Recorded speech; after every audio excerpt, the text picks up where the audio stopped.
This film is really inspired by music and films of the past, and yet it's very contemporary. Talk about what makes it a modern classic. I think when Emma set out to write this script, she had that in mind. We've seen all the classics, we've seen all this kind of things, and I think she wanted to deal with the certain issues of today that's very relatable as well, apart from the things about Christmas that we already love and want to be. You know, when you watch a Christmas movie, you know, I want to see love, I want to see family, I want to see all the things that are very relatable about Christmas. Here she deals with people who are far away from home, who have emigrated to England, for example. Like my character, Santa, she's from China, but she's determined to make London her new home and to be a successful businesswoman. So she goes full on, like, you know, without deviation. And she's managed to do very well for herself. And then, of course, it's the Kate character and her whole family who's come in from Eastern Europe and not faring that well, especially a father who was a good lawyer in his own country, but when you come to a new place, generally you're unable to practice your profession because the rules are different and things like that.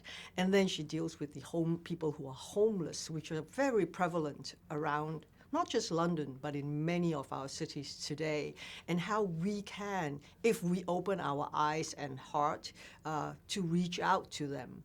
And I think at the end of the day, which, like all Christmas stories, it talks about family, it talks about redemption, it talks about forgiveness, because we all want to come together, and sometimes we hold on to anger or grudges or, you know, unresolved issues, then we don't come back for Christmas. And I find with this one is like, one thing you must learn to do is forgiveness.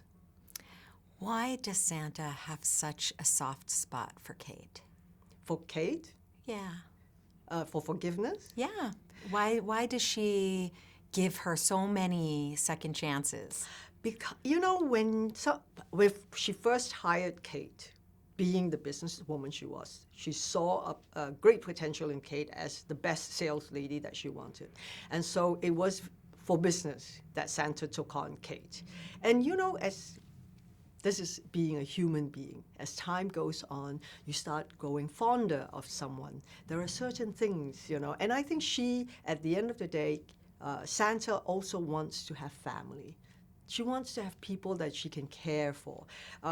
We Asians are not very good at expressing. We don't know how to say, oh my God, I love you so much. Come here and let me give you a cuddle. We're much more sort of reserved in that way. And you can see even when she deals with Kate, it's like, oh yeah, you can do this, but you know, it's never like, oh yeah, go ahead and take whatever you want. It's always to remind her, don't take it for granted.